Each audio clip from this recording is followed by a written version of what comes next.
사도행전 24장 15절과 16절을 우리 함께 합독하도록 하겠습니다. 같이 15절 16절을 읽고 마지막에 아멘하여 하나님께 믿음으로 저도 이렇게 고백한다고 고백하여 영광 올려드리겠습니다. 함께 읽겠습니다.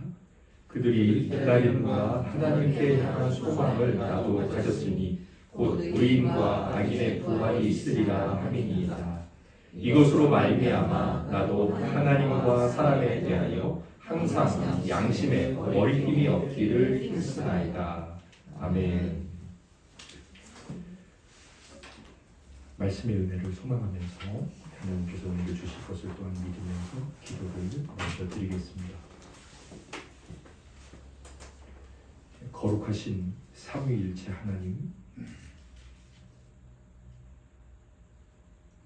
죄인이 당신과 또 당신께서 사랑하시고 성령으로 역사하셔서 이날도 부르신 영혼들 사이에 섰습니다. 그러나 참되게 당신과 이들 사이, 심지어 이렇게 서 있는 저와의 사이에 서 계신 분은 저희를 대속하신 그리스도의 영이신 성령님인 줄 믿습니다. 저희들이 계획하지 않았지만 먼저 이 성도의 거룩한 신앙 고백을 통하여 오늘 들어야 할 말씀을 방금 전에 준비시켜 주신 하나님을 찬양합니다. 저희들이 계획하지 않았지만 오늘 전하여 주실 말씀의 내용과 신앙 고백의 내용이 일치되게 하신 하나님의 특별한 섭리를 찬양합니다. 주여, 저희들이 알 수 없고 또 계획한 바가 있으나 하나님은 모든 것을 지혜롭게 일하시고 오직 하나님의 뜻만이 서서 저희들에게 가장 유익한 결과가 이루어지는 줄 믿습니다. 특별히 일주일에 한 번 주님의 부활을 기념하는 이 주일날, 저희들에게 소망이 무엇이고 그 소망의 내용이 어떻게 저희들 삶에서 드러나는지 잘 알고 믿고 또한 살아낼 수 있는 은혜를 오늘 주시옵소서. 주여, 저희들이 듣겠습니다. 이제는 말씀하옵소서. 주여, 하나님께서 말씀하시는 것으로 듣겠습니다. 전하는 이 죄인을 비롯하여 이 자리에 있는 모두가 거룩하신 하나님의 말씀으로 듣게 하옵소서. 하나님, 당신께서 영광을 받아주시고 저희들에게 허락하신 영생이 더욱 활력 있게 하옵소서. 우리를 구원하신 예수님 이름으로 감사하며 기도드립니다. 아멘.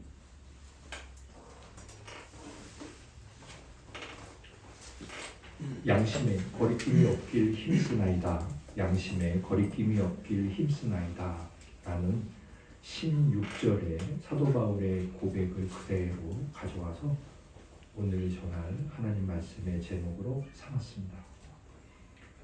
오늘 하나님께서 저를 통해서 증거하기를 기뻐하셨다라고 믿고 준비한 말씀의 내용은 부활절이고, 사실 오늘뿐만 아니라 매 주일은 부활을 기념하는 날이죠. 그래서 주님 부활 기념일, 우리는 부활에 대한 어떤 지식을 갖고 있어야 되나 잘 알고 있지만 되돌아보는 것은 너무 중요하죠. 바울도 로마서를 쓴 이유가 불신자들에게 쓰는 것이 아니고 로마에 있는 성도들에게 복음을 다시 한번 제시하는 거죠. 우리가 날마다 우리 자신에게 복음을 제시하는 건 알고 있음에도 불구하고 너무나 중요한 일이죠. 그래서 제가 오늘 먼저 부활이 무엇인지 하나님께서 우리에게 말씀하신 부활의 내용을 살펴보고, 그렇다면 그 부활의 내용이 우리에게 어떻게 열매를 맺을까? 부활을 믿고 알고 있는 우리에게 그 부활은 어떻게 실체가 될까? 실제가 될까? 혹은 실체가 될까? 그래서 우리 자신을 되돌아볼 수 있는 너무나 중요한 믿음에 대한 증거를 살펴보고, 그리고 하나님께서는 그 일들을 실제로 우리 삶에서 어떻게 경험하게 하시는지, 하나님이 우리에게 하시는 일들을 살펴보려고 합니다. 그래서 이 부활은 우리 머리에 있는 것 같으나 사실 우리의 가슴에 있고, 우리 가슴에 있는 것 같으나 우리가 욥의 고백처럼 이제 주를 듣기만 하였으나 내가 보고 만지고 내가 경험하나이다라고 고백할 수 있는 것이구나 라고 우리 모두에게 하나님께서 그런 말씀을 듣고 감동되는 은혜를 주시기를 소망하며 부활주일 또 주님 부활 기념일의 말씀을 증거합니다. 먼저 부활은 무엇입니까?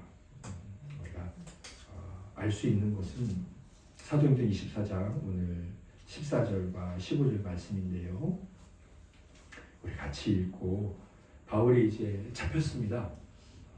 그래서 유대인들에게 잡혀가지고 주님을 십자가에 못 박았던 그들이죠. 그래서 그들이 이제 똑같이 로마의 이 총독에게 넘깁니다. 그 사람 앞에 이제 신문을 당한 그 내용이 24장의 내용인데, 그 중에 이제 바울이 자기를 변론하죠. 14절과 15절을 같이 읽겠습니다. 제가 이제 요약해 놓은 그 부분을 읽겠습니다. 성경 말고. 그러나 이것을 당신께 고백하리이다. 나는 그들이 이단이라 하는 도를 따라 조상의 하나님을 섬기고 율법과 선지자들의 글에 기록된 것을 다 믿으며 그들이 기다리는 바 하나님께 향한 소망을 나도 가졌으니 부활이 있으리라 함이니이다. 아멘. 오늘 이 사도행전 24장 14절과 15절을 통해서 알 수 있는 것은 무엇이냐면, 우리가 하나님을 믿을 때 여기 보면 조상의 하나님을 섬기고 율법과, 이것은 이제 구약 성경을 말씀하죠. 또 선지자들의 글에 기록된 것 역시 이제 구약 성경을 말씀하는데, 그것을 다 믿으면 무엇이 생긴다고 말합니까? 15절에 믿음의 결과로 당연히 소망이 생긴다고 말합니다.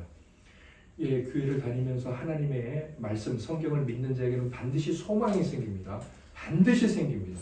소망이 없는 믿음이 있을 수 있느냐? 시간적으로 아직 이제 눈에 보여지는 그런 큰 소망에 대한 기대감이 없을 수는 있으나 반드시 생겨져 있습니다. 네. 그러면 그 소망은 어떤 형태를 가지냐? 구체적으로 무엇이냐? 성경은 아주 분명히 말하는데 그것은 부활이다라고 말합니다.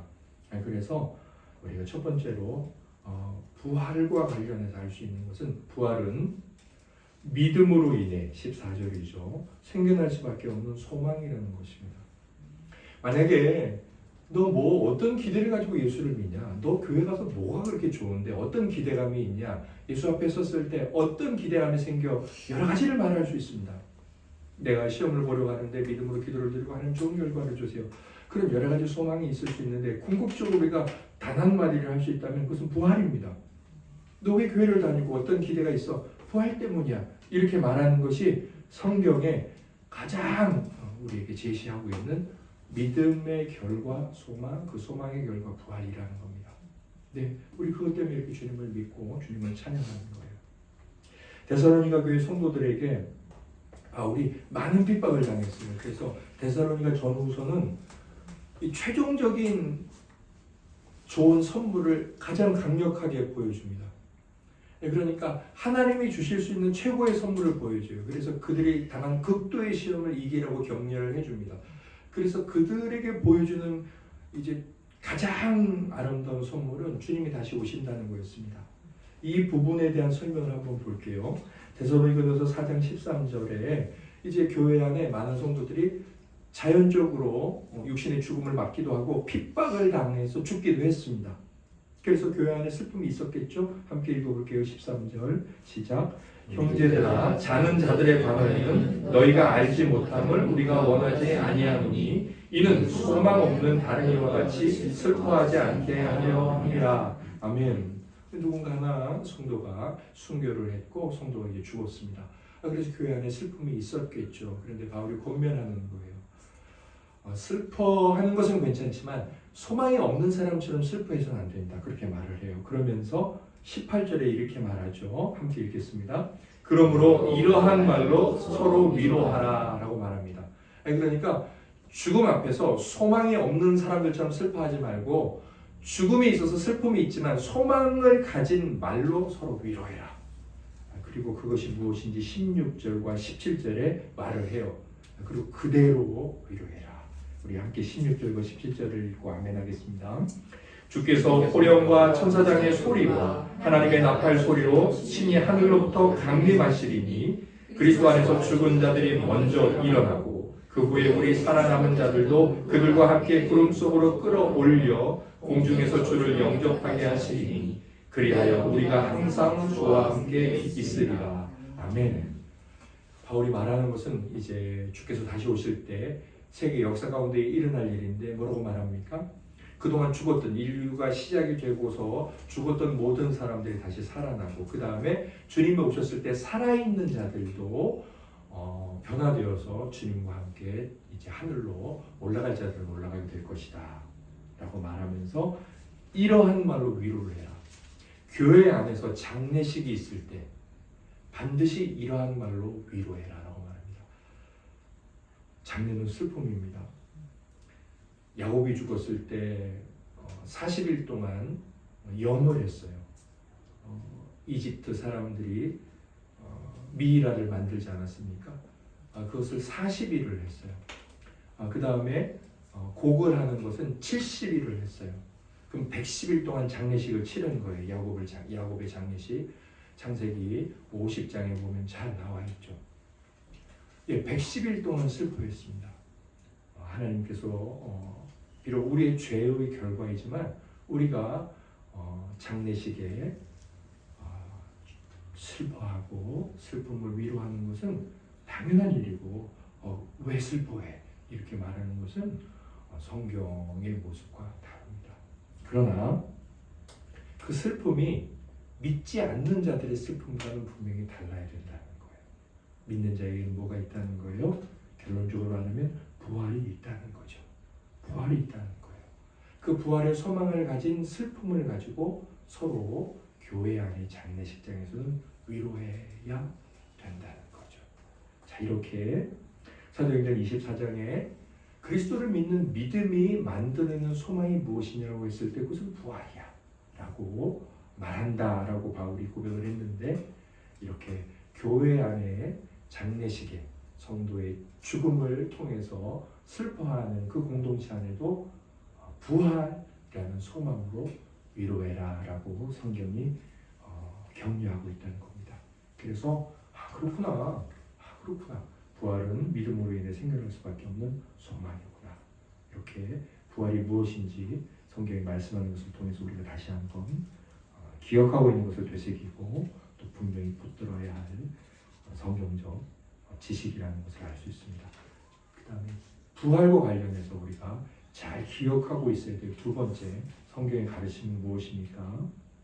바울이 사도행전 24장 15절에 제가 아까 읽었던 15절의 내용에는 뺐었는데 이 두 번째 성경적 지식을 강조하기 위해서 제가 그때는 뺐고 이번에는 넣었습니다. 15절의 전체 내용을 읽겠습니다. 시작. 그들이 기다리는 바 하나님께 향한 소망을 나도 가졌으니 곧 의인과 악인의 부활이 있으리라 함이니라. 아멘. 할렐루야. 성경은 이렇게 말합니다. 부활이 있다라고 말합니다. 하나님의 선언입니다. 여기에 뭘 더하든 빼든 그는 하나님께서 벌하실 것이라고 말씀하셨습니다. 더할 수도 없고 뺄 수도 없습니다. 부활이 없어? 안 살아나? 그렇게 말할 수 없습니다. 부활이 있습니다. 그런데 성경은 이렇게 또 말합니다. 의인의 부활이 있고 악인의 부활이 있다라고 말합니다. 우리가 부활이 있어라고 반드시 믿어야 하고 그 다음에는 그 부활은 두 종류구나. 의인의 부활이 있고 악인의 부활이 있다. 주님께서도 요한복음 5장 29절에 이렇게 말씀을 하셨습니다. 우리 함께 읽겠습니다. 시작. 선한 일을 행한 자는 생명의 부활로 악한 일을 행한 자는 심판의 부활로 나오리라. 아멘. 할렐루야. 예수 그리스도께서 분명히 말씀하셨는데 의인의 부활은 생명의 부활이다. 사도행전 24장 15절에 바울 사도의 고백과 하나로 만들어서 보면 의인의 부활이란 뭐냐? 그것은 생명을 얻는 부활이다. 그러면 악인의 부활은 뭐냐? 그것은 심판받고 영원한 멸망이 되는 부활이다 라고 말해야 한다는 겁니다. 예수 그리스도를 믿는 우리만 부활할 것이냐? 절대로 그렇지 않습니다. 오늘 이 시간 하나님을 마땅히 섬겨야 하고 주님의 부활을 기념하며 하나님께 감사해야 하는데 그렇지 않은 안타까운 영혼들이 있습니다. 그들 중에는 주께서 때가 되어 부르실 자들이 있을 것입니다. 그러나 살아있는 동안 예수 그리스도를 구주로 고백하지 않은 자들은 반드시 그들도 살아나는데 그들의 부활을 우리는 악인의 부활이라고 표현하고 아니면 주님의 표현대로라면 심판의 부활로 그들도 살아날 것입니다. 네, 성경은 이렇게 우리에게 부활이 있는데 그 부활은 악인과 의인의 부활이 될 것이다. 생명의 부활 또는 심판의 부활이 될 것이다. 라고 말씀하고 있다는 겁니다. 웨스트민스터 신앙고백서 이제 지난주에 저희들이 고백했던 33장인데 지난주 고백의 그 내용 중에 마지막 심판은 항상 부활과 관련되어지기 때문에 관련 구절이 있었습니다. 그래서 제가 생각이 나가지고 적어놨는데 이렇게 돼 있죠.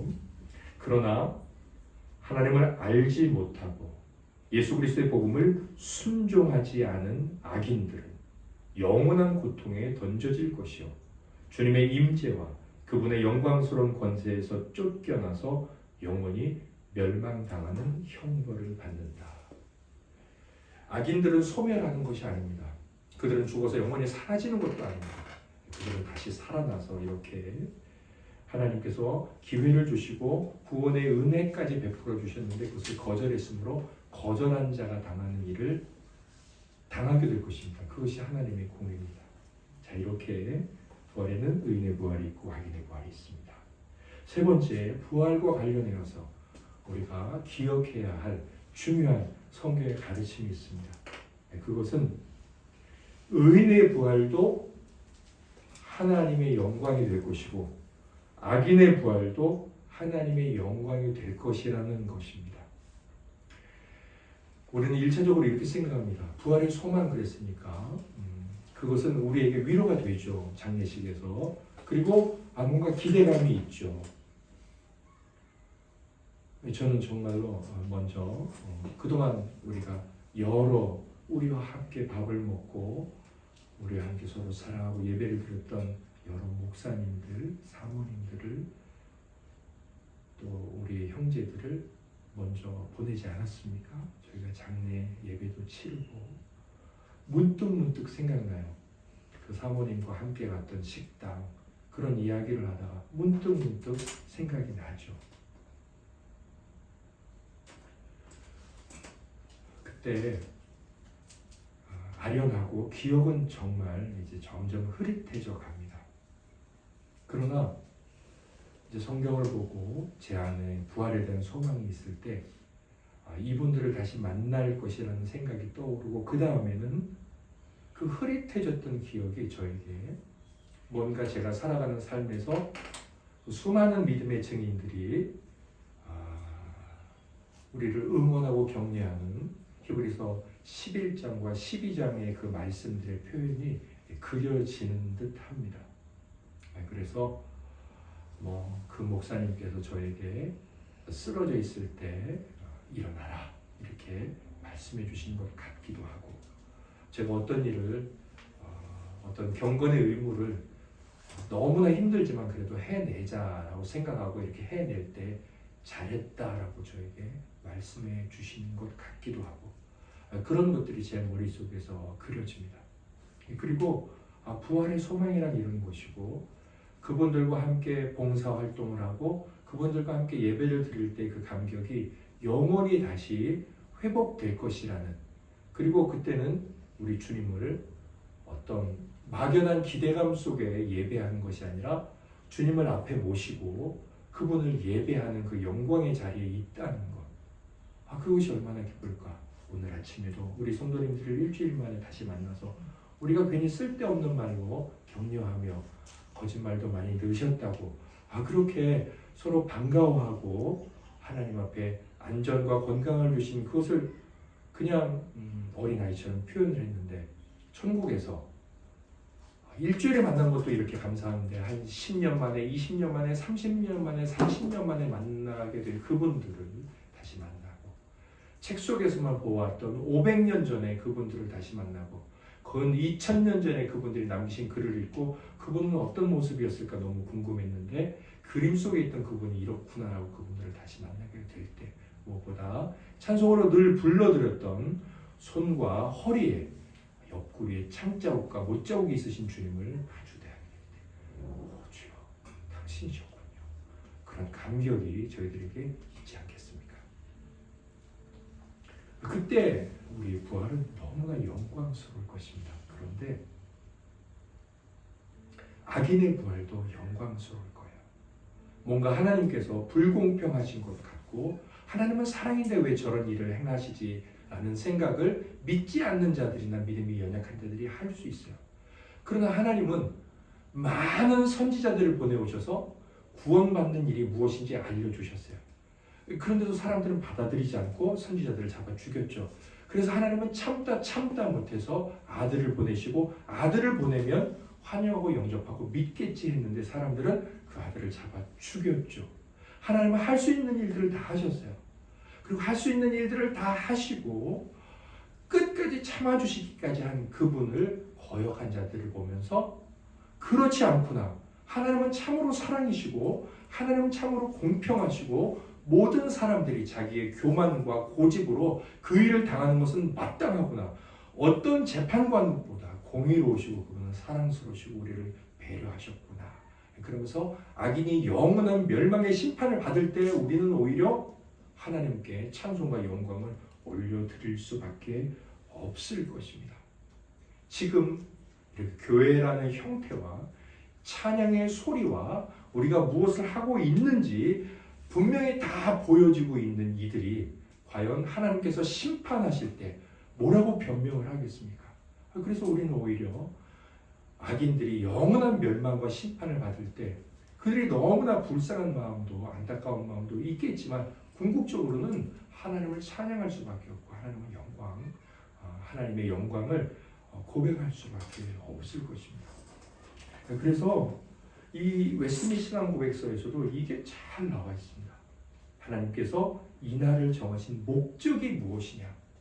우리가 영원히 잘 살게 되어서 너무 기쁘고 좋은 것도 중요하지만 그것이 진짜 목적이 아니에요. 하나님이 영광을 받으시는 거예요. 하나님께서 모든 만물을 만드시고 당신 닮은 사람을 만드셨지만 인간이 하나님의 영광을 강탈했죠. 자기가 하나님이 되어서 자기가 주인이 된 노릇을 하려고 그래서 궁극적으로는 마귀의 시험을 받아서 자기가 영광을 차지하려고 타락을 하는 거예요. 그래서 하나님은 모든 것을 은혜로 주셨음에도 불구하고 영광을 가로침 당하셨어요. 그래서 하나님 그것을 회복하셔야 되잖아요. 그래서 예수 그리스도를 보내주셨죠. 예수 그리스도를 보내신 목적은 우리의 구원이 아니에요. 우리의 구원이 그 일 중에 하나나 궁극적인 목적은 구원받은 우리를 통해서 어떻게 해야 되겠죠? 하나님이 영광을 받으셔야 해요. 그래서 인류 역사의 최종 마지막 예수 그리스도 오셔서 심판을 하시고 하나님이 그 심판을 이루시는 것은 하나님이 영광을 받으시는 거예요. 그래서 부활의 궁극적인 목적도 하나님의 영광이거든요. 하나님께서 이 날을 정하신 목적, 최후 심판을 정하신 목적은 무엇이냐? 피택자들의 영원한 구원으로는 자, 이게 목적이 아니죠. 피택자들의 영원한 구원은 이랬으면 그게 목적이 되겠는데 무엇으로는 그랬으니까 이것은 도구죠. 자, 그들의 구원으로는 어떻게 합니까? 자기의 자비의 영광을 하나님이 이렇게 자비롭다는 것 그것의 영광을 받으시는 거죠. 그런데 그들만 있지 않아요? 악하고 불순종한 유기자들 버림받은 자들의 심판으로는 자기의 공의로움의 영광을 드러내시기 위함입니다. 저와 사랑하는 우리 지체들은 아주 잘 알아야 합니다. 내가 왜 예수 그리스도를 믿느냐? 예수 믿고 구원받으려고. 이것은 99점짜리 신앙의 고백입니다. 너 왜 예수 믿냐? 나 구원받고 나의 구원으로 하나님께 영광을 올려드리려고. 그래서 예수 믿는 것의 궁극적 목적은 뭐야? 하나님의 영광이지. 하나님의 영광이야. 아까 말씀드렸지만 믿음의 결과는 소망이고 그 소망은 부활이죠. 그리고 그 부활은 어디로 향하게 되겠습니까? 하나님의 영광으로. 하나님이 이런 분이셨구나. 하나님이 이렇게 우리를 사랑하셨구나. 그래서 그분의 창조부터 마지막까지 이 모든 일들을 바라볼 때 하나님을 사랑할 수밖에 없고 그분 앞에 좀 더 진정한 예배를 드리고 싶고 그분의 말씀 한 절 한 절이 너무나 소중하고 너무나 감사해서 이거 하나하나를 어떻게 대하고 그리고 그것들이 생각날 때 내가 어떻게 살면 정말 좋을까 이 고민을 하게 되는 것 이것이 이제 신앙의 어떤 궁극적인 모습, 예수 그리스도께서 십자가에서 달리시고 죽으시고 부활하셔서 만들어 내놓으신 것의 궁극적인 이제 방향성인 거죠. 이렇게 성경은 이것이 부활이라고 말씀하고 가르치고 있습니다. 우리가 하나님께서 우리에게 직접 말씀하신 그대로 있는 그대로 받아들이고 이것을 가슴에 새기면서 살아가는 것이 참된 자녀들의 모습일 것입니다. 그렇다면 이렇게 살아가는 자들에게는, 이런 참 지식이 있는 자들에게는 어떤 부활의 효력이 있을까요? 모든 지식은 하나님에 대한 지식이든 세상에 대한 지식이든 반드시 효력이 있습니다. 네, 공부도 얼마나 공부를 했느냐에 따라서 점수로 효과가 나타나죠. 이 지식은 효력이 있어서 감출 수가 없습니다. 네, 그 안에 들어간 무언가에 대한 알은 반드시 그 알미 드러나게 되어 있습니다.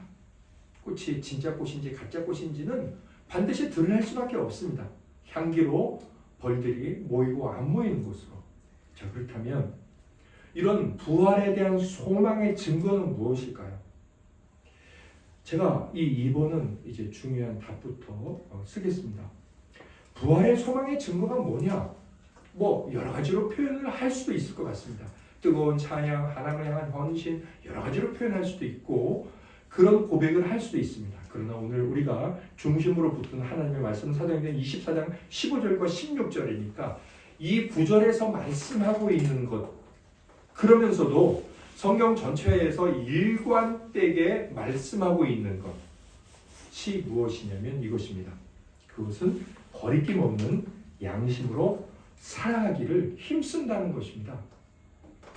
예수 그리스도를 믿고 그래서 그 믿음 안에서 다른 어떤 소망이 아닌 부활의 소망이 있다. 그러면 그에게는 그 소망의 증거로 어떤 효과들이 나타나기 시작하냐면 내가 이제는 앞으로는 거리낌 없는 양심을 가지고 살아가야 되겠어. 나 그걸 내 인생의 중요한 모토로 삼고 모든 일의 근간으로 삼아서 살아갈 거야. 이런 그런 거리낌 없는 양심에 대한 힘씀이 나온다는 겁니다. 한번 말씀을 이 오늘 본문을 먼저 보고 성경이 이제 다른 곳에서 어떻게 이 말씀을 확증하고 있는지 성경의 다른 곳을 살펴보겠습니다. 먼저 오늘 24장 16절에 이렇게 말을 하죠. 같이 읽고 아멘하겠습니다. 이것으로 말미암아 나도 하나님과 사람에 대하여 항상 양심에 거리낌이 없기를 힘쓰나이다. 아멘. 여기서 우리가 좀 주의 깊게 봐야 될 이 표현이 있는데 그것은 첫 구절이에요. 첫 구절에 우리가 흔히 이제 접속사라고 말하고, 그러니까 어떤 문장의 연결 구조를 어떻게 시작하느냐를 봐야 돼요. 이것으로 말미암아라고 말하고 있습니다. 그러니까 이것 때문에 나는 그런 결과를 말하고 있는 거죠. 그러면 이것으로 말미암아 할 때 이것으로는 15절이겠죠, 당연히. 그럼 15절은 뭘 말했냐? 아까 우리가 살펴봤지만 믿음이 있다면 부활에 대한 소망이 있을 수밖에 없다. 그러니까 16절은 그러므로 나에게는 어떤 인생의 목표가 있는 줄 아냐? 나는 이제부터 그 뒤로 그 소망이 생긴다면 어떻게 살아왔는 줄 아냐? 라고 말하면서 하나님과 사람 앞에서 양심에 거리낌이 없는 자 혹은 거리낌이 없는 양심을 가진 자로 나는 살아가려고 힘썼다. 이 사도 바울께서 거리낌이 없는 양심이 되었어라고 말을 하지 않아요. 난 그 뒤로 내 양심은 절대 거리낌이 없지라고 말하지도 않습니다. 그것을 힘썼다고 말하고 있다는 겁니다. 아무튼 하나님과 사람 앞에서 보여지지 않는 내 양심이 거리낌이 없기를 바라는 마음, 그것에 대한 결단, 그것에 대한 의지, 그것이 있다면 그분이 갖고 있는, 그 지체가 갖고 있는 부활의 소망은 참된 부활의 소망일 수 있다는 것입니다. 역시 이 마지막 심판에도 웨스턴 신앙 고백서에서 이 성경을 근거로 해서 이렇게 고백을 했습니다. 그날에 배도한 천사들이, 타락한 천사들이 심판을 받을 뿐 아니라 땅 위에 생존했던 만민이 그리스도의 심판대 앞에 나아가서, 자, 그 다음에 보세요. 그들의 생각과 말과 행동을 직구하며, 직접 다 말한다는 거예요. 우리가 하나님 앞에서 내가 어떻게 살아왔는지, 어떤 생각을 했는지 다 직접 말할 것입니다. 그리고 선이든 악이든 그들이 몸으로 행한 바를 따라 보응을 받을 것이다. 자, 마지막 부활에 대한 모습에서 어떤 절차가 이루어집니까? 하나님은 의인의 부활, 악인의 부활, 이 모든 것을 통해 사람들에게 그들의 생각, 말, 행동을 다 고백하게 한다는 거죠. 네가 그동안 살아왔던 일평생 모든 건 내 앞에서 다 고백해. 하나님이 모르시는 분이 아니죠. 왜 고백하라고 하셨을까요? 하나님 다 아시잖아요. 우리 중심을 감찰하신다고 하셨습니까? 왜 고백하게 하셨을까요? 제 생각으로는 왜 하나님은 고백하게 하셨을까요? 직구하리라. 이거 성경에 나오는 표현이잖아요. 왜 고백하게 하실까요? 이것은 그 스스로가 이렇게 결단하며 살아온 하나님의 말씀에 대한 순종 여부를 자기 스스로 고발하게 하는 거예요. 하나님이 다 아시기 때문에 너 이렇게 살아왔잖아. 너 이거야. 딱 끝내버리면 그만이에요. 그렇게 하셔도 하나님의 심판은 공의로워요. 그럼에도 불구하고 하나님이 직구하게 하신다는 것은 우리들에게 이제 그렇게 살아갈 의지를 마음과 생각으로부터 가지라는 거예요. 내가 그렇게 할 거니까 라고 말씀하신 것은 네가 그 생각 가운데 갖고 살아가기를 바래라고 말씀하신 거죠. 우리들에게 살아갈 기회를 허락하시고 그런 살아갈 의지가 중요하다라고 말씀하신 거예요. 그 의지에 대해서 사도 바울이 성령의 감동으로 알았던 거죠. 그렇다면 이 양심이, 하나님을 믿고 이 양심이 정말 신자들에게 어떤 관련이 있고 이 양심에 거리낌 없이 살아가는 것이 우리에게 합당한 것인가? 제가 오늘 설교를 전하기 전에 하나님 앞에 이렇게 기도를 드렸죠. 웨스트민스터 신앙 고백서를 통해 오늘 증거할 하나님의 말씀을 미리 듣게 하신 것을 감사합니다. 저는 계획하지 않았지만 하나님은 신앙 고백서와 성경 강론을 통해 오늘을 강조해서 2번이나 말씀하시니 하나님 너무 감사합니다 했습니다. 제가 어제 최종적으로 설교를 마무리할 때도 깨닫지를 못했어요. 이거 2개 다 출력을 했거든요. 그런데도 깨닫지 못했는데 오늘 고백서를 다시 읽으면서 하나님 앞에 그분께서 우리들에게 강조해서 말씀하신 것에 대해서 조금 놀라기도 하고 감사했습니다. 어떤 말씀인지 한번 볼게요. 먼저 양심의 상태는 믿음과 직결되어 있습니다. 디모데전서 1장 19절에 이렇게 바울이 디모데 사도는 아니고요, 감독 목사에게 이렇게 말합니다. 함께 읽겠습니다. 믿음과 착한 양심을 가지라. 어떤 이들은 이 양심을 버렸고 그 믿음에 관하여는 파선하였느니라. 아멘. 디모데에게 바울이 권면하고 있는 말은 믿음이 아주 중요한데, 믿음이 전부인데 그 믿음을 잃어버린 자가 있다. 배가 깨지듯이 완전히 빠져버린 자가 있다. 그 자가 어떤 자인 줄 아느냐? 양심을 버린 자다. 네, 그런데 그 양심은 어떤 양심이죠? 착한 양심이죠. 이 착한 양심은 아까 사도행전 24장 16절에서 하나님과 사람에 대해 거리낌이 없는 양심이라고 말할 수 있죠. 네, 이 양심, 이 2개는 헬라어에서 똑같은 단어입니다. 우리가 예수 그리스도를 믿고 하나님 나라 가죠. 그런데 그 믿음을 깨트릴 만큼 우리 안에서 중요한 게 뭐냐면 바로 이 양심이라는 겁니다. 하나님과 사람 앞에서 거리낌이 없는 양심에 대해 무감각하다면 그냥 교회 다니고 그냥 예수 믿으면 되지, 성경 잘 알고 있고 천국 가는 거 아니냐, 그렇게 생각하면서 생각으로, 말로, 행동으로 뭔가 불편하고 거리낀 것에 대해서 전혀 무감각하고 그런 것에 대해서 찔리지 않고 자극받지 않는다.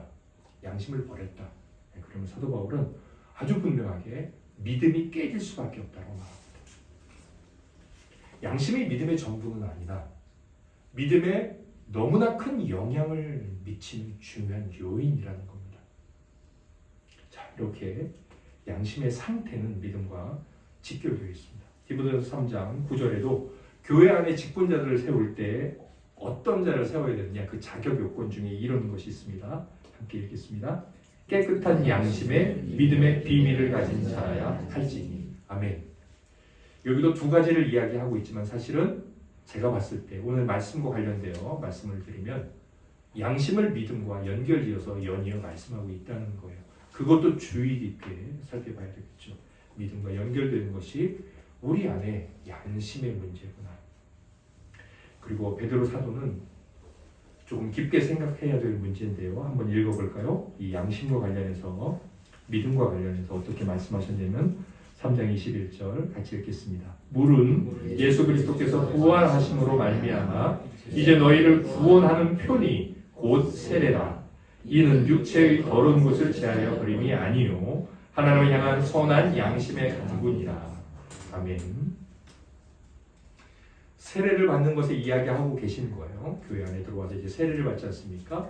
그럼 세례를 받을 때 우리 민지 성도님이 세례를 받으셨죠. 그때 그래서 이제 물을 가지고 성부와 성자와 성령으로 세례를 주노라 이렇게 했는데, 아니면 침례를 해서 물에 담그기도 하는데, 물이 뭐냐? 그것은 예수 그리스도께서 죽으시고 부활하신 그것을 드러내는 거예요. 그러니까 원래 침례를 할 때는 담그죠. 그러면 물에 들어가면 사람이 어떻게 죽지 않습니까? 그리고 잠깐 다시 일으켜 세우는데 죽었다 살아난다. 그게 이제 세례인데, 그 세례는 그래서 어떤 한 이제 표다, 징표다. 세례를 받는 것은. 그런데 그 징표가 의미하는 게 뭐냐라고 말하면, 그 세례란 그 순간에 그 사람이 예수 그리스도를 믿고 이제 하나님의 자녀가 되었는데, 그러면 이제부터 그 사람은 육신의 더러운 모든 것들은 다 이제 씻겨졌어. 당신은 이제 모든 죄가 사해진 거야. 그것을 의미하는 표냐? 절대로 아니다. 그것은 뭐냐? 하나님을 향한 선한 양심을 이제부터 당신은 갖게 되었습니다. 자, 당신은 이제 새로 태어났습니다. 성령이 주시는 생명으로 말미암아. 그래서 당신에게는 세례를 받음으로 변화가 생겼는데, 그 변화는 눈에 보이는 변화는 아닙니다. 그러나 너무나 확실한 변화입니다. 당신의 양심에 성령의 역사로 말미암는, 성령의 말씀을 따라 살고 싶어하는, 비록 아직 육신의 죄는 제거되지도 않았고 죽을 때까지 계속 달라붙어 있으나 당신의 양심만큼은 그전과 다른 성령의 역사하는 것이 없었던, 착하게 살고자 하는 의지는 그전에도 있었죠. 그러나 이제는 그 동력의 원인이 성령으로 말미암는, 그렇게 양심이 변화되는 일이 바로 세례식입니다. 이 세례식에 관한 의미가 무엇인지 베드로 사도께서 말씀하고 있는데, 여기서도 알 수 있는 게 뭐예요? 믿음의 시작이죠. 세례는. 그런데 그 시작은 곧 뭐라고 말하는 거예요? 새로운 양심의 시작이다라고 베드로 사도께서 말씀하고 계시다는 거죠. 이 두 위대한 사도 베드로와 바울, 이 두 사도들도 양심이 무엇인지, 그것은 믿음과 직결되는 것임을, 믿음의 시작부터 그리고 믿음이 깨져버리는 믿음의 마지막 순간까지 굉장히 큰 영향을 끼치는 신앙의 덕목이다, 이렇게 말씀하고 있다는 겁니다. 자, 그 다음에 제가 베드로 사도와 관련해서 말씀드렸지만 조금 더 확실하게 말씀을 드릴게요. 이 새로운 성향의 양심은, 그러니까 바울 사도께서 말씀하셨던, 이제는 하나님과 사람 앞에서 거리낌 없는 양심을 살고 싶다. 바로 이 양심, 그리고 착한 양심을 가져라, 목사는. 그리고 집사가 되려면 그 양심은 누구에게 언제 주어지냐? 자, 새로운 성향의 양심은 중생한 성도에게 주어집니다. 중생은 영어로 born again이고, 예수 그리스도께서 밤에 찾아온 니고데모에게 하신 말씀은 다시 태어나야 된다. 엄마 뱃속에서 다시 태어납니까? 아니, 그런 육신의 다시 태어남이 아니라 네 영혼이 다시 태어나는 거야. 어떻게 다시 태어납니까? 그것은 성령의 역사지. 성령이 어디서 불어와서 어디서 나가는지 바람과 같으니까. 아무튼 네가 느끼거나 알 수 없지만 성령의 역사로 태어나는 거야. 그럼 성령의 역사로 태어나는지 어떻게 압니까? 자, 그때 우리는 아주 중요한 한 가지 사실을 말할 수 있는데, 뭔가 내 안에서 새로운 양심의 성향이 생긴 거예요. 예전에는 없었는데 뭔가 하나님 앞에서 이렇게 살면 안 되는데, 내가 사람 앞에서 이런 생각, 이런 말, 이런 행동, 이건 아니지 라는 이 하나님과 사람 앞에서의 이 양심이 생긴 거예요. 예수 그리스도를 믿고 중생한 자가 즉각적으로 생기기도 합니다. 우리가 잘 아는 오늘 우리에게 꿀떡을 선물해 주신 조병 목사님은 그렇게 일요일 주일만 되면 맨날 야구하러 가요. 스포츠를 너무 좋아하시죠. 그래서 동아리에서 야구하러 가셨고 농구하러 가셨고 그다음에 술 마시고 뭐 그렇게 고주망태기로 살았던 분인데 그분이 이제 직원 동료가 아기가 아프다 그래서 기도해요. 그래서 교회를 딸을 위해서 기도한다고 교회를 갔고 그날 금요 심야 기도를 드리고 뭐 아무것도 모르잖아요. 그리고 나왔는데 눈이 엄청 오더래요. 그날 밤에. 그리고 그 순간부터 모든 것을 그날 다 끊었대요. 하나님의 은혜는 그렇게 임할 수도 있습니다. 그러나 하나님의 은혜는 이렇게 임할 수도 있습니다. 그렇게 주님을 믿었지만 그래서 중생이 되었지만 맨날 술집 앞을 지나갈 때마다 유혹을 받아요. 자, 이렇게도 중생할 수가 있습니다. 이것은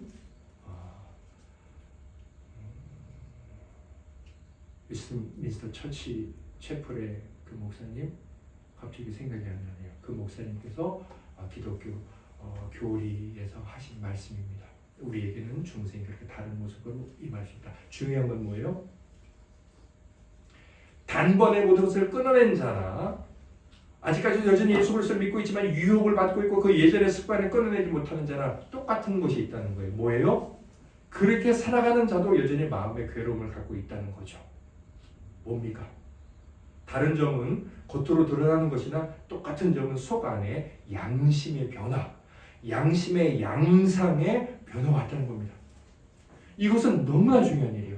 그래서 아직까지 옛 습관을 버리지 못하고 간간히 그런 것들이 나오고 그런 행동과 그런 말을 하고 있지만 근본적으로 변화되어서 하나님 앞에서 내가 이렇게 살면 안 되는데 그런 애통함과 회개가 있고 사람 앞에서도 내가 더 이상 이래서는 안 되는데 이런 고민과 자책이 있다는 거예요. 그러면서 주님 앞에 나와서 주여 나를 불쌍히 여기시고 용서해 주시옵소서 이런 간구가 있다는 거죠.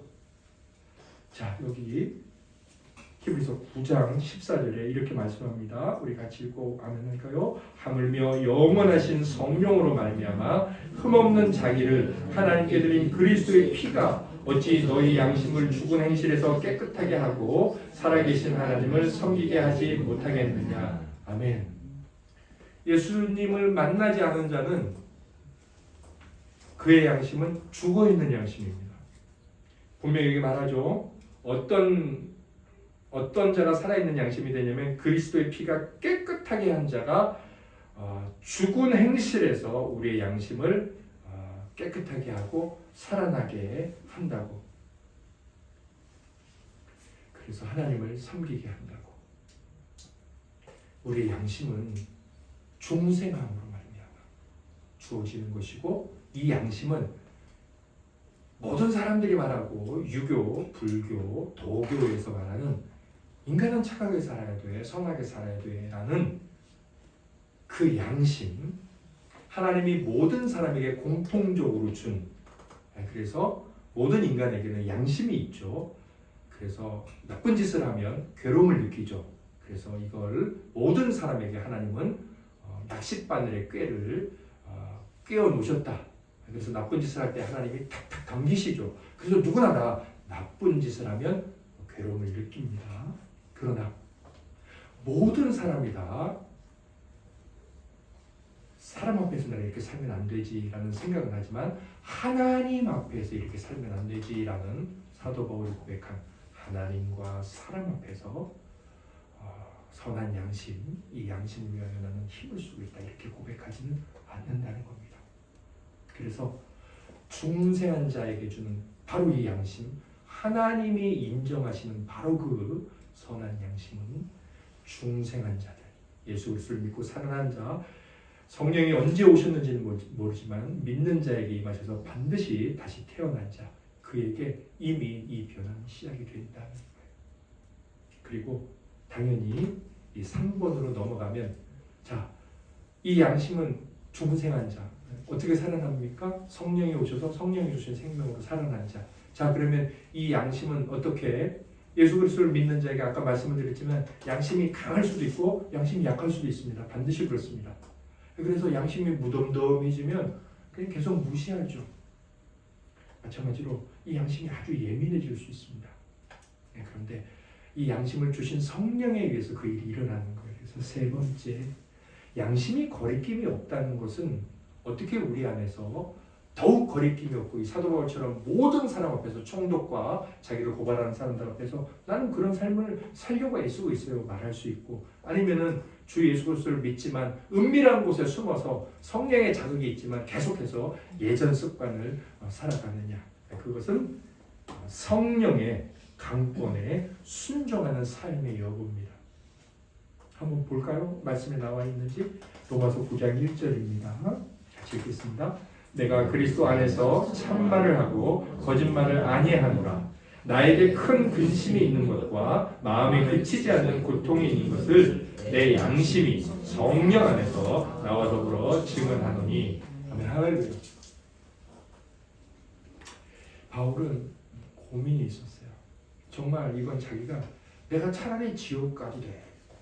그 문제만 해결된다면 그만큼 자기 인생을 늘 큰 고뇌에 빠지게 만드는 근심이었는데, 그것은 무엇이었냐면 같은 동족이 구세주를 죽인 것, 그리고 같은 동족이 바로 그 구세주를 그 복음을 핍박한다는 것이었어요.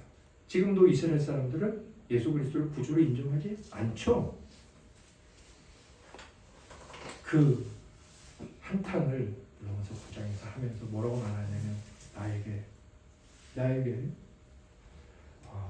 큰 근심이 있는데 그 근심을 한탄하면서 그리스도의 피가 너희들을 깨끗하게 할 수 있는데 너희들은 왜 그분을 십자가에 못 박고 왜 돌아오지 않느냐. 그러면서 정말 이것은 참말이다, 진짜야 라고 고백하면서 왜 진짜냐, 두 가지를 얘기해요. 성령으로 말미암는 말이기 때문에 살아계신 하나님을 섬기게 하지 못하겠느냐. 그 말을 하기 전에 하물며 영원하신 성령으로 말미암아 흠없는 자기를 하나님께 드린 그리스도의 피가 어찌 너희 양심을 주권해서 깨끗하게 하고 살아계신 하나님을 섬기게 하지 못하겠느냐. 성령으로 말미암아 성령의 역사에 의해 그렇게 십자가에서 역사하신 우리 주 예수 그리스도의 역사하심으로 말미암아 이루신 그 일이 어떻게 너희를 깨끗하지 못하겠느냐. 율법주의에서 돌아와라 이렇게 말씀하시는 것이면서 동시에 너희 양심을 죽은 행실에서 깨끗하게 하실 수 있는 성령님이라고 뒤에 나오는 양심을 말씀하고 있으니까, 이 성령님은 예수 그리스도를 십자가에서 대속하게 하신 성령님을 1차적으로는 의미하게 하는 것이면서 우리의 양심을 죽은 행실에서 깨끗하게 하는 것은 다른 성경과 아까 베드로전서 3장의 말씀과 히브리서 9장 14절의 말씀과 비교해 볼 때 이 양심의 역사는 성령님의 역사로 그렇게 이해하는 것으로 받아들이는 것도 괜찮다. 결국 우리가 성령의 역사에 순종하느냐 순종하지 않느냐에 따라 우리에게 중생함에서 주어진 그 새로운 양심은 더욱 활력 있게 역사하기도 하고 무감각하게 역사하기도 한다는 거죠. 그것은 곧 우리의 부활신앙의 모습을 보여준다는 겁니다. 정말 그렇습니다. 부활을 강하게 믿고 있다면 정말 언제 오실지 모를 그분 앞에 내가 오늘 이런 말을, 이런 행동을, 이런 마음의 상태를 갖고 살아? 당연히 그렇게 생각하지 않겠습니까? 부활이 뭐 있는지 없는지 무감각하다면 정말 내가 오늘 어떻게 사는지에 대해 무감각하겠죠.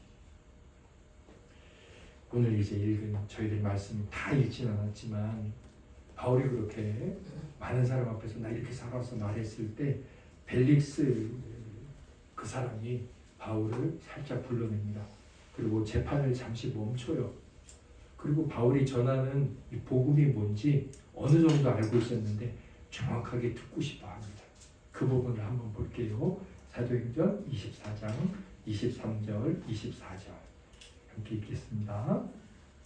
수익교회 벨릭스가 그 안에 유대 여자 드루실라와 함께 와서 바울을 불러 그리스도 예수 믿는 도를 듣거늘 바울이 의와 절제와 장차 오는 심판을 강론하니. 아멘. 이 벨릭스는 총독입니다. 그러니까 지금 이 재판을 하고 있는 재판장의 재판 우두머리라고 할 수 있어요. 재판을 잠깐 멈추자. 이 천부장이 온 다음에 증거를 확실히 듣고 그때 다시 하겠어. 그거 잠시 멈춰요. 그 이제 바울을 살짝 불러서 뭔가 듣고 싶어 합니다. 복음이 뭐냐? 너희들이 전하는 이 그리스도의 도가 뭐냐? 그때 바울이 어떤 설교를 하죠? 3가지 주제. 이게 중요하겠죠. 왜냐하면 지금 뭔가 기독교를 알고 싶은데 듣고 싶어 한단 말입니다. 그럼 우리도 이 3가지 말하면 돼요. 뭐 말합니까? 의, 절제, 심판. 이거에 대해서 우리가 설교를 들어도 뭐 한두 끝도 없는데 간단하게만 말씀드리면 의는 뭐냐? 첫째, 의는 하나님의 의예요. 그래서 그리스도의 도가 뭐냐? 예수 믿는다는 게 뭐야? 간단합니다. 그건 뭐냐면 우리 의가 아니라 하나님의 의로 구원받는 거지 뭐. 그게 뭐야? 그냥 내 잘난 거로 천국 가는 게 아니라 착하게 산다고 천국 가는 게 아니라 예수 그리스도께서 살아계신 것을 대신 믿고 천국 가는 거야. 그게 바로 의예요. 그걸 전했을 겁니다. 자, 그 다음에 마지막 뭐예요? 심판. 왜 예수를 믿어야 돼? 사람이 죽은 다음에는 심판이 있어. 부활이 있어. 오늘 우리가 나누는 거죠. 자, 복음을 전할 때 이 2개를 전하면 돼요. 자, 근데 이 사이에 뭐가 있습니까? 절제가 있습니다. 이걸 전해야 돼요. 사랑하는 성도님들, 이 절제는 뭘까요? 우리가 예수 그리스도를 믿는 그 하나님의 의와 마지막 심판이 있다는 것, 이 사이에 있는 이 절제. 누군가에게 복음을 전할 때 이 3가지 중요한 복음 전함의 키워드, 이 3개 중에 절제는 뭘까요? 절제. 이 의가 없이 예수 그리스도의 선함을 믿지 않고 절제가 있다. 그건 기독교가 아니에요. 왜? 절제는 뭡니까? 내가 내 마음대로 살고 싶은 것을 참는 거잖아요. 그러니까 한마디로 말하면 그냥 착하게 살자. 자, 이 사람 천국 가요? 절대 아니죠. 착하게 산다고 천국 가는 게 아니죠. 이 절제는 뭐냐면 오늘 우리가 나눈 말씀에 의하면 선한 양심입니다. 절제는 참아내는 거죠. 내가 내 뜻대로 살지 않고 성령의 뜻대로 사는 거예요. 자, 성령이 양심을 만들어내고 성령에 의해서 우리의 양심은 예민해지고 둔감해지고 하잖아요. 성령의 역사입니다. 그래서 성령의 열매 중에 뭐가 있어요? 사유와 오자양 충온절, 마지막에 절제가 있죠. 9가지 열매 중에. 결국 이 절제는 하나님의 의로 구원받은 자가 성령의 역사하심으로 살다가 마지막 최후 심판에 부활한다.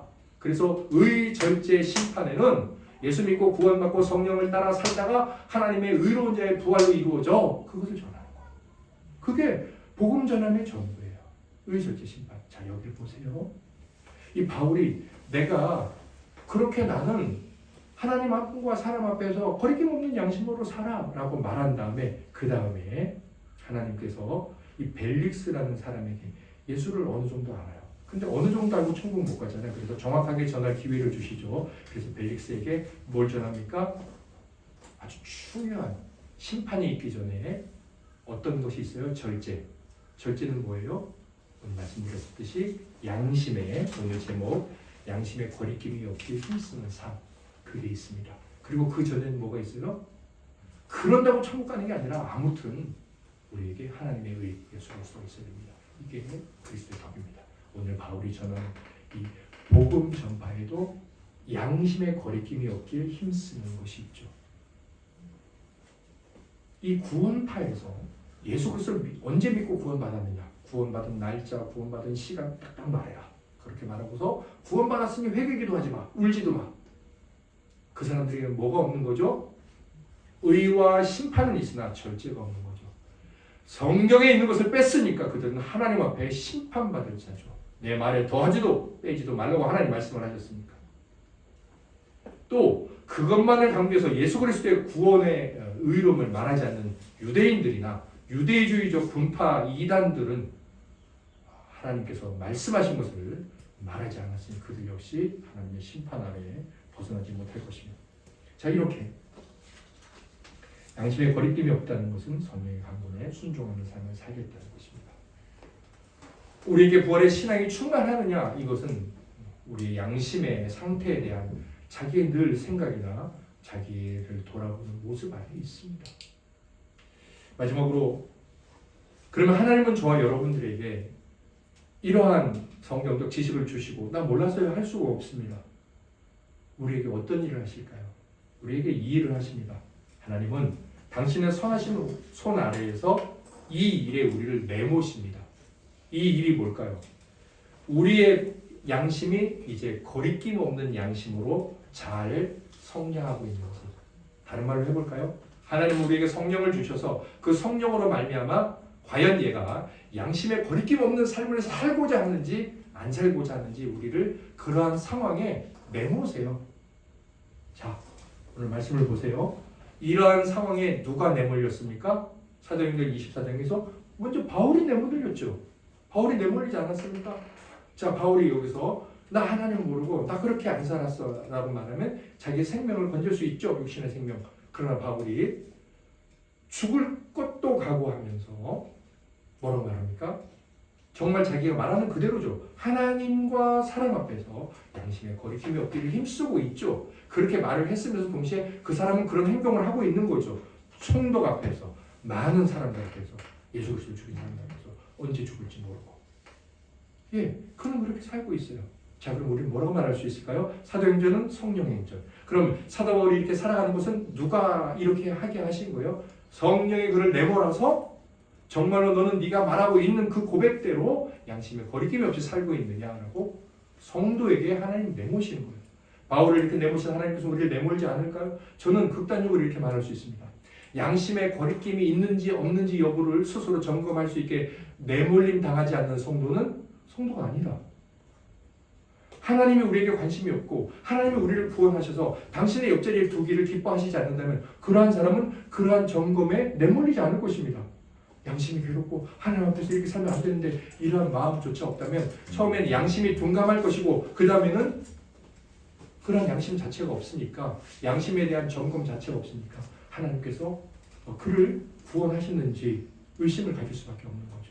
자, 그 다음 하나님은 그러한 우리 성도들만 내모십니까? 절대로 아닙니다. 자, 여러분 사도행전 24장 아까 23절 24절을 읽었는데요. 자, 벨릭스에게 복음을 전했죠. 자, 그러면 어떤 일이 일어났을까요? 그 뒤에는 한번 25절과 26절을 읽어보겠습니다. 같이 읽겠습니다. 바울이 의와 절제와 장차 오는 심판을 강론하니 벨릭스가 두려워하여 대답하되 지금은 가라. 내가 틈이 있으면 너를 부르리라 하고 동시에 또 바울에게서 돈을 받을까 바라는 거로 더 자주 불러 같이 이야기하더라 하며 하늘을. 여러분, 벨릭스라는 이 사람을 보면서 어떤 느낌이 확 듭니까? 뇌물을 받고 싶어하는 어떤 한 사람. 자, 그때 우리는 그런 뇌물을 받고 싶어하는 이 사람 보고 저놈이 양심에 털난 놈 이렇게 말하지 않습니까? 자, 우리는 이 말씀을 통해서 하나님께서 그 양심을 두루두루 살피시는데 성도들만 자기 스스로 돌아볼 그 복된 기회를 주시는 게 아니라 일반 사람들에게도 주시는 거예요. 자, 복음이 전파되는 자리에 성령이 역사하시죠. 우리 주 예수 그리스도께서는 너희가 나가서 만방의 복음을 전할 때 내가 너희와 함께 하리라 라고 말씀하셨어요. 복음이 증거되는 자리에 성령이 함께 계십니다. 자, 그러면 벨릭스에게 복음을 전할 때 성령께서 오셔서 그 자리에 벨릭스에게 복음을 전하게 하셨겠죠. 성령의 메시지죠. 의와 절제와 심판. 그런데 벨릭스에게 어떤 마음이 생겼습니까? 두려움이 있었죠. 두려워했어요. 뭐 죽은 다음에 끝이 아니라고? 지금 내가 총독으로 있지만 이거 아무것도 아니라고? 더 위대한 분이 계시다고 두려웠어요. 자, 그런데 뭐라고 말합니까? 지금은 가라. 지금은 가라. 이게 뭡니까? 벨릭스가 아주 중요한 말을 했죠. 그냥 가 이렇게 말하지 않고 지금은 가라. 자, 지금은 은혜의 때니 하나님의 시간은 지금이고 복음의 구원의 시간은 지금이죠. 그런데 벨릭스가 지금은 가라라고 말하는 것은 난 복음이 싫어 이렇게 말하는 거예요. 나중에 믿을게. 아, 지금은 뭔가 믿을 때가 아니야. 지금 내가 이 좋은 거 다 버려? 그럴 순 없지. 나 좀 더 즐겨야 돼. 지금은 믿고 싶지 않아. 대부분 많은 사람들이 복음 전할 때 그러죠. 그리고 나서 뭐라고 말합니까? 바울을 그 뒤도 간간히 불렀는데 그 뒤로는 왜 불렀어요? 돈 받고 싶어서. 하나님은 저와 여러분들 같이 새로운 생명이 생김으로 새로운 양심을 가진 자들만 점검하지 않고 하나님은 지금도 불신자들에게도 그들의 양심을 달아보고 계십니다. 사실은 그래서 불신자들에게도 하나님께서 기회를 주고 계신 것이고 돌이킬 은혜와 축복의 선물을 주시는 거죠. 비록 이가 두려움을 느꼈지만 그것은 하나님의 큰 선물이었죠. 그러나 이자가 영원한 심판을 당하게 된 것은 누구 때문입니까? 자기 자신의 교만과 완고함 때문입니다. 자, 우리 말씀을 통해서 하나님은 지금도 우리 안에 주신 그 복된 어떤 새로운 성향을 돌아볼 수 있는 기회를 계속 주십니다. 지금 이 시간에도 주고 계시고, 예배를 마친 다음에도 주고 계시고, 직장에서도 주고 계시고, 사업장에도 주고 계시고, 어떤 일을 할 때 우리의 양심에 대해서. 시편 105편에 보면 우리가 잘 알고 있는 요셉에게도 주셨죠. 17절, 18절, 19절. 요셉이 왜 2년여 동안 감옥에 갇혀 있었어야 될까? 성경을 읽어보면 우리 함께 읽어보겠습니다. 그가 한 사람을 앞서 보내셨으며 요셉이 종으로 팔렸도다. 그의 발은 착고를 차고 그의 몸은 쇠사슬에 매였으니 곧 여호와의 말씀이 응할 때까지라. 그의 말씀이 그를 달려 하였도다. 아멘. 요셉은 양심에 대한 유혹을 받았죠. 네, 아내의 유혹을 받았습니다. 그러나 요셉은 내가 하나님 앞에서 죄를 범할 수 없다라고 그 양심의 가책에 대해 성령으로 말미암는 사람의 삶을 살았죠. 그리고 나중에 바로가 뭐라고 말합니까? 이와 같이 하나님의 신에 감동된 사람을 우리가 어찌 만날 수 있으리요. 그래서 그를 총리로 세우죠. 그러면서 하나님은 뭐라고 말씀하십니까? 그 억울한 상황, 그가 감옥에 갔던 도무지 이해가 안 되는 그 일상에서 일어났던 일, 한 여자의 유혹, 그 유혹을 참아내고 감옥에 들어가서 그 호송세월하는 것 같은, 죽어있는 것 같은, 인생이 끝난 것 같은, 비전이 끝나는 것 같은 그 일들이 다 어떤 일이에요? 하나님이 하신 일, 하나님이 그를 단련하신 일, 그를 점검하고 달아보신 일, 그 일이었다고 말씀합니다.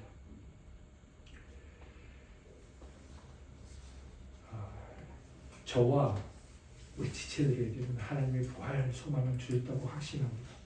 그리고 저와 지체들에게는 그러므로 우리에게는 양심을 달아보는 하나님의 일이 우리에게 있을 것이라고 확신합니다. 우리가 부활에 대한 소망이 있고 내가 주님 앞에 서서 그분의 심판과 재판을 받고 내가 내 입술로 직접 내 삶을 증언하는 그런 상황이 펼쳐진다면 정말 지금도 그 10년 전, 20년 전 그 일과 그 말이 너무나 부끄럽고 추하고 회개에 한 번 하면 되지만 또다시 회개하게 되는 일들이 있을 것입니다. 그러면서 그 일들은 앞으로 삶에 대한 거룩하고 경건한 성령의 역사로 말미암는 결단들이 고백될 것입니다. 그러면서도 내 의지로 절제하는 것이 아니라 하나님의 의로 구원받았기 때문에 그렇게 살면서도 교만하지 않고 하나님께 늘 감사하고, 그리고 그렇게 사는 것이 어느 순간 너무 큰 기쁨이 되고 즐거움이 되고 주님 앞에 아름다운 모습으로 변화되는 것에 대해 그런 하나님의 은혜를 감사하고, 그런 부활을 소망하는 자의 삶에서 나타나는 그 부활 영광은 최종적으로 이루어지겠지만 이미 그 아름다운 영광의 모습이 드러나고, 그것이 뭔가 우리들 주변 지체들에게도 뭔가 감동이 되고 아름다운 모습으로 드러나게 될 것입니다. 제가 하이델베르 요리문답 이제 43문이에요. 우리가 이제 4문까지 하지 않았습니까? 근데 이 43문에 이제 사도신경에 그가 죽으시고 라는 그 사도신경 조항이 있죠. 조목이 있죠. 죽으시고 그 부분에서 나오는데 한번 읽어드릴게요. 너무 좋은데 제가 이걸 출력을 다 해놓고 다시 제가 이제 하이델베르크 요리문답을 다시 책을 어제 밤늦게 보다가 조금 아쉬운데 이걸 제가 좀 아쉬운데 제가 읽어드릴게요. 한번 잘 들어보세요. 그리스도의 죽으심을 믿음으로 자기 자신에게 적용시켰다고 자랑하면서도 거룩하고 경건한 삶을 살아서 구주를 존귀하게 하고자 하는 열망이 없는 자는 거짓말하는 자요, 또한 자기 속에 진리가 없다는 것을 결정적으로 증거하는 것이다. 의롭다 하심을 받은 자들은 모두가 하나님을 기쁘시게 하는 일들을 행하기를 기꺼이 바라기 때문이다. 다 같이 일어나셔서 찬송가 168장을